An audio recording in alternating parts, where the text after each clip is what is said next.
Welcome. Life lessons from kosher. Kosher is a very interesting topic. It's one of those mitzvahs which don't have a rational explanation to them. We don't understand why we do them. No one's going to get hurt if you eat not kosher. It doesn't impact anyone else. It doesn't have some type of negative consequence as a result per se. Why is it that Torah gives us this law, what you're allowed to eat and what you're not allowed to eat? It's one of those mitzvahs that are called chukim. It's laws that we don't understand. We have no rationale behind them. People try to say it's about healthy. It's not a health issue. People say it's kinder. It's not a kind issue. It's a mitzvah which we do not understand why Hashem tells us we have to keep kosher. We do it because God said so. Not only is it a mitzvah, which is hard to understand, but the mitzvah of kashrus and these restrictions of what we're not allowed to eat and what we're allowed to eat is different because it shows us what's unique about Yiddishkeit. What's different in Judaism than any other mitzvah, than any other belief system or any other religion? It is that Judaism is a 24/7 religion. It's a mitzvah that we have. It's a religion that we have to keep constantly. You don't go to the shul once a week and daven and you're done, or once a year and you're done. Torah impacts every detail of our life. What you eat has to be kosher. When you work matters. You can't work on Shabbos, right? You set times to learn. You set times to daven. These are daily activities. How you dress, there's certain mitzvahs how it's supposed to be done. So in Yiddishkeit, and kashrus is a great example of this, it impacts every detail of your life. What you eat, your social life, your work life, your familial life, everything that you do is surrounded by how the Torah wants you to live, which is amazing. We're serving Hashem the entire time. But today I want to talk about kosher, and there are many aspects to kosher. One of them, of course, is what animals are kosher. Then there's how the animals have to be prepared. They have to be prepared in a certain way. Then there is the amount of time that you wait between meat and milk. Not only can't you mix them together, and you can't eat them together, but you have to wait 6 hours after you eat meat before you eat anything that's dairy. And you have to wait 1 hour after you have dairy, milchiks, before you have anything that is meat. Let's look to today's parsha, where the parsha tells us how are you going to know which animals are kosher for consumption and which are not. So in addition to the animals that Torah mentions to us, the deer, the antelope, the ibex, the chamois, the bison, the giraffe, and animals that are kosher for consumption, Torah also tells us that here are the two indicators, here are the two signs, here are the two things to look out at an animal, know if it's kosher or not.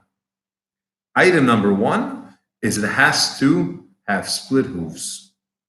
It has to have split hoofs, which means that an animal that its hoofs are either separated by just fingers or it's whole, it's one piece, it's not kosher. That's sign number one. Sign number two, in addition to split hooves, is it has to chew its cuds.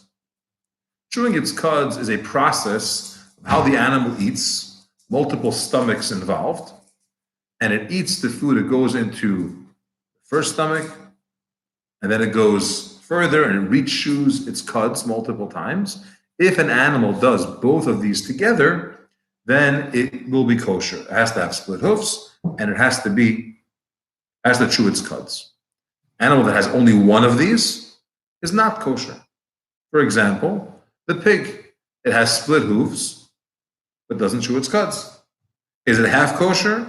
No, there's no such thing as half kosher. It's either kosher or it's not kosher. If it has only one of them, then it will be unkosher completely. And these are the signs, the indicators that Torah tells us what's considered to be kosher and what is not considered to be kosher. But today I want to discuss what's the message, what's the lesson, what do we get from these two signs. Because Torah could have given us any indicators. If an animal has orange lines around its neck, then you could eat it or you can't eat it. Why does Torah say this is the way that it's done? If you have split hooves, if you choose its cuds, then it's good. Why are these the choices, or why are these the signs? Clearly, there's a secret message or a deeper significance to these signs, what they represent, and of course, how we could apply it to our own lives, what we could do in our service of Hashem, in our behavior, and what we could learn from these two characteristics of split hooves and chewing its cuds. But in order to understand that, I want to take you on a little bit of a journey, some very interesting things. Let's understand what's the idea of eating Kabbalistically. What does it mean to eat? What happens when you eat? And does the soul eat? Or only the body eats? So in Chassidus, it talks about a lot the concept that everything that you eat, and really everything in this world, has a spiritual energy to it. And the energy that you have, when you eat it for the right reasons, when you eat it with a proper intent of what you are trying to accomplish, what you're trying to do, with the energy that you get from eating, that'll elevate that energy. Okay? So let's take an example of your favorite food, a hamburger, or a steak, or sushi maybe, depending on where you are when you're watching this. But when you have a good piece of food, something that you enjoy, and you decide you want to eat it, why are you eating it? Says Kabbalah that if you're eating it with the intent that you want the energy of that food, you want the strength, you want the vitality that it gives you, so you could serve Hashem better, you could now concentrate on learning. When you daven, you could daven easier, you could focus. When you work, which is a good thing, right? You need to be able to not be hungry, so you can be productive. All of the things that, hello, Levi from Kansas City. They only have bagels here. Okay, good one. But whatever you eat, whether it's the bagels or the not real bagels, but whatever you eat, when you elevate them, when you have the right intent, you're elevating the energy that's in that food to a higher purpose. Now, you take the same food and you say, I want to have a good time. I just want to go to a restaurant. No, I want to just eat glutinously, just for fun. I don't want to use this energy, or I'm not doing it for a higher purpose. It's not a mindful or a focused way of living. And then the energy that's in that food not only does not get elevated, it doesn't become holy, but it gets dropped. It descends, it goes down into unholy places. So in front of you, you have a piece of food. It's neutral, and you choose what you want to do with that food. Do you want to elevate it, or you want to descend it? And how do you choose that? What's the difference? It's what's going on in your mind. What's the purpose? Why are you doing that? And actually, the Gemara tells us a fascinating story about a great sage who he was sitting and teaching his students, and a question came up. It was a difficult piece of the learning, which they were having a challenge figuring it out. It was complicated. It was connected to many different aspects of Jewish law. And he said, let's break for lunch, and I'll see you in the afternoon. We'll continue this topic. And he went home, and he came back, and he says, okay, I figured out the answer.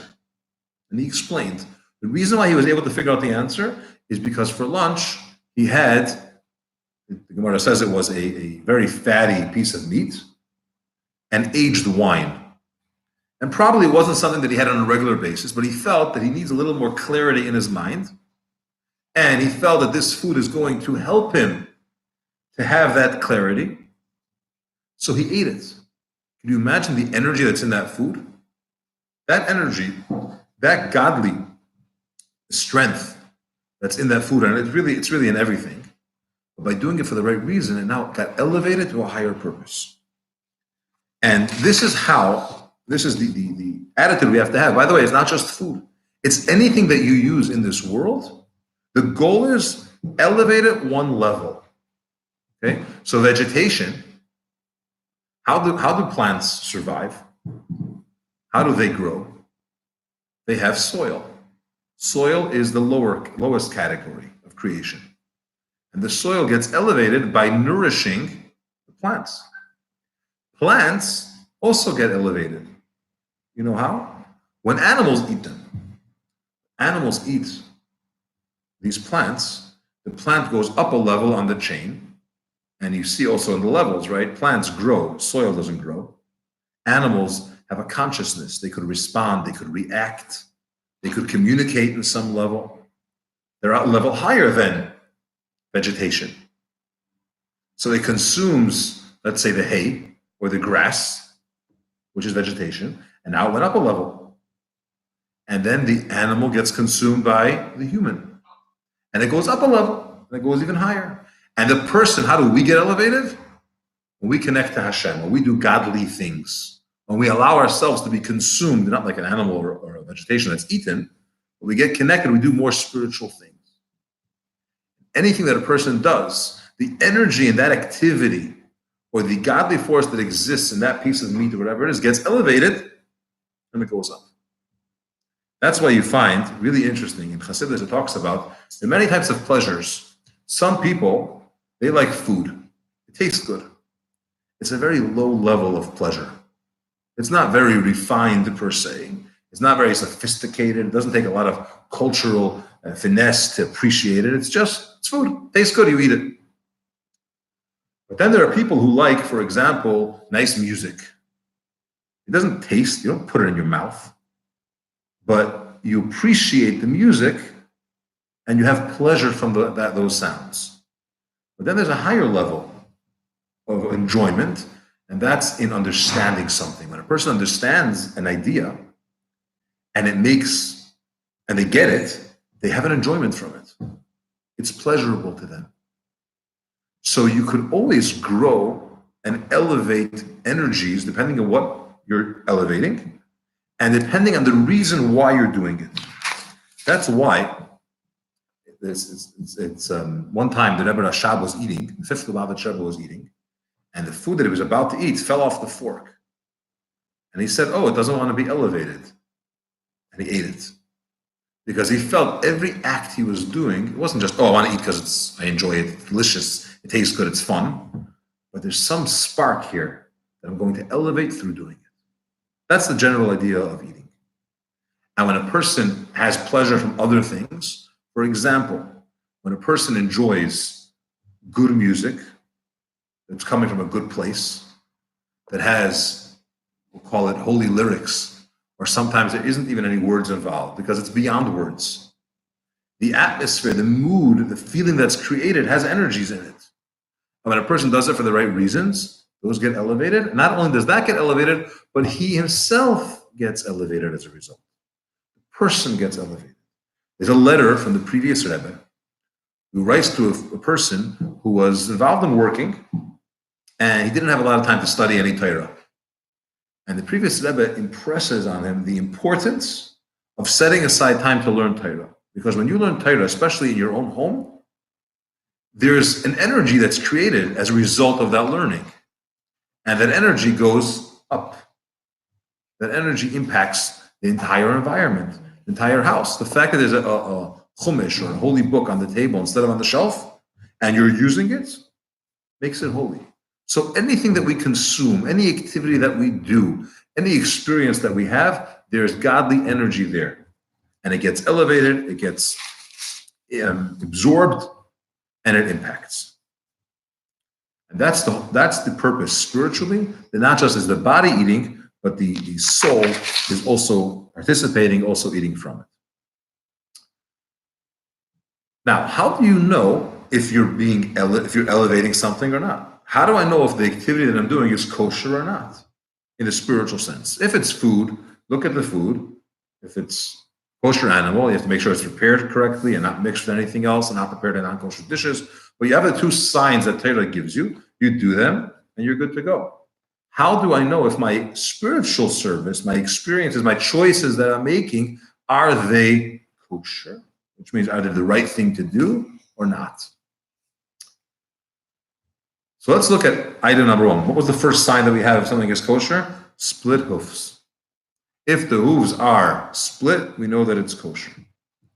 Split hooves represents a right and a left, one side and the other side.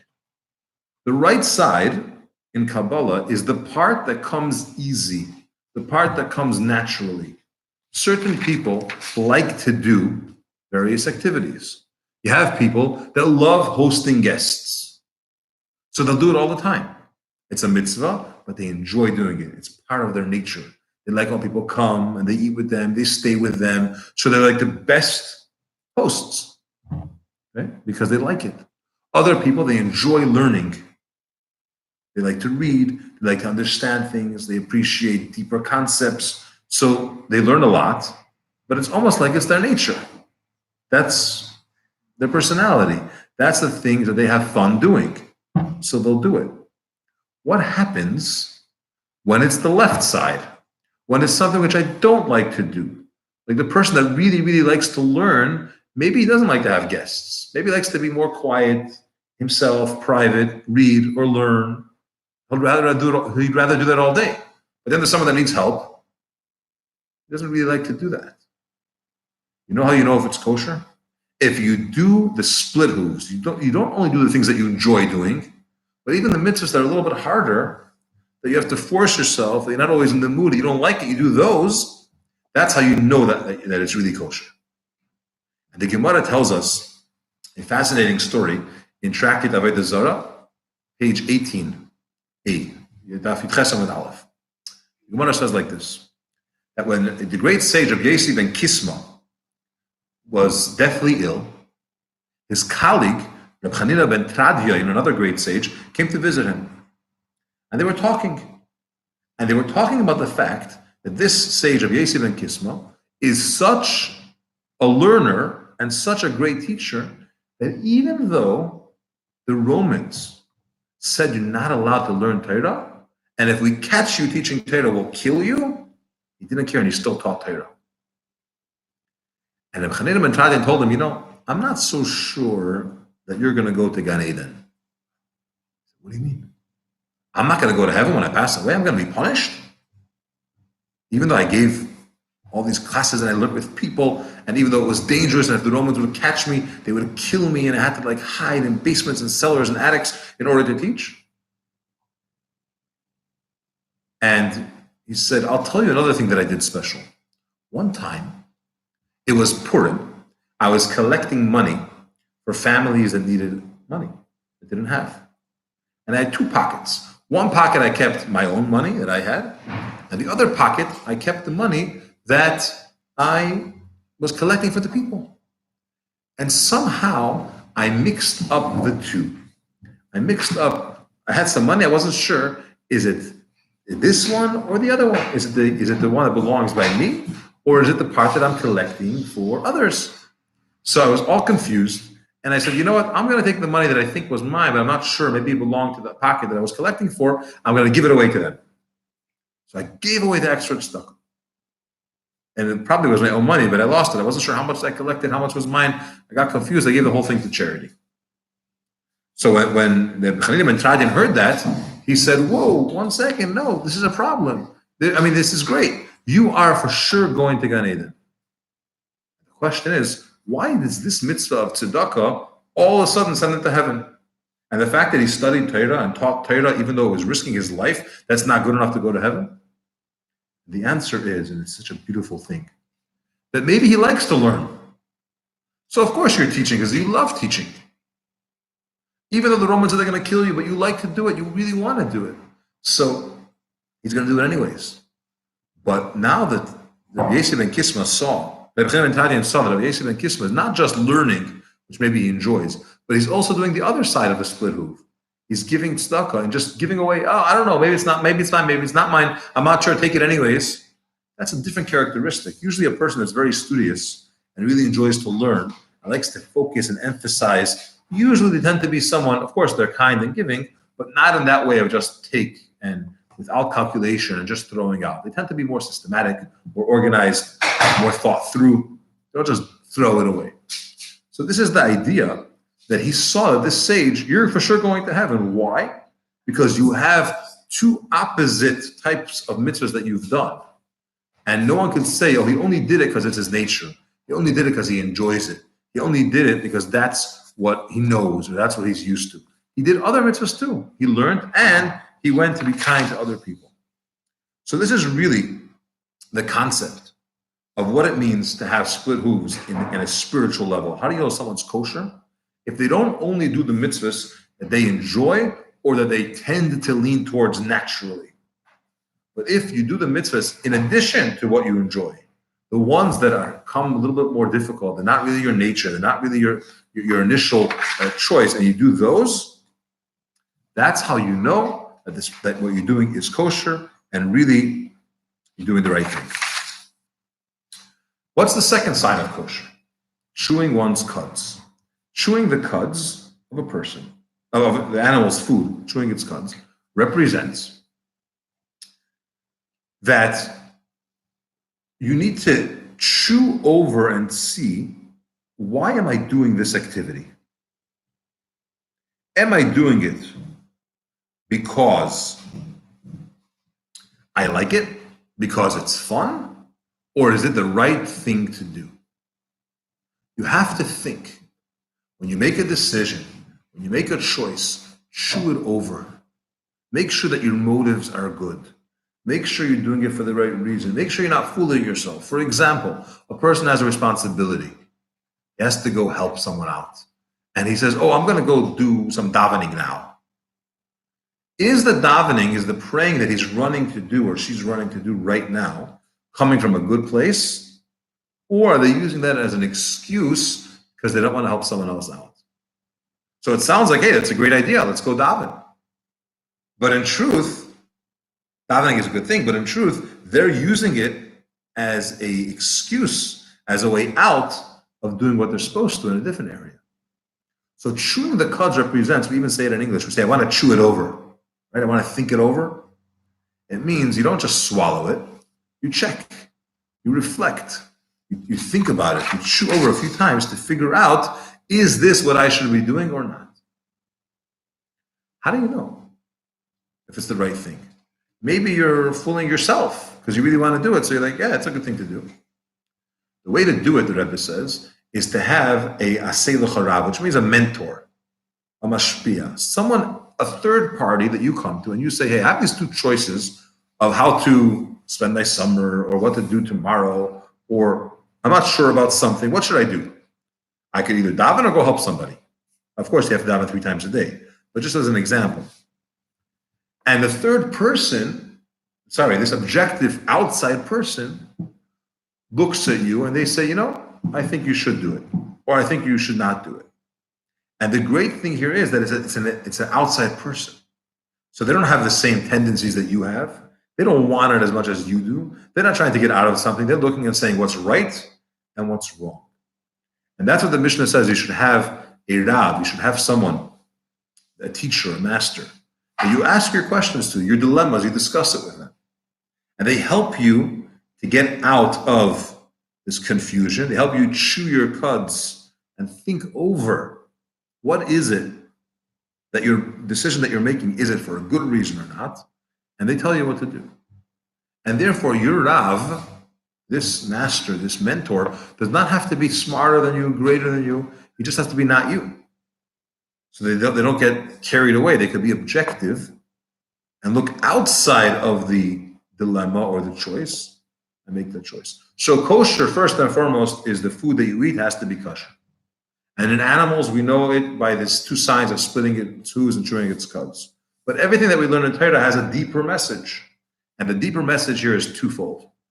Number 1, have split hooves. Don't only do the things that you enjoy, do the things that you have to do, even if it goes against your nature. Sometimes that's what it's about. You're forcing yourself, you're developing yourself, you're changing your tendencies to be able to do more and do better.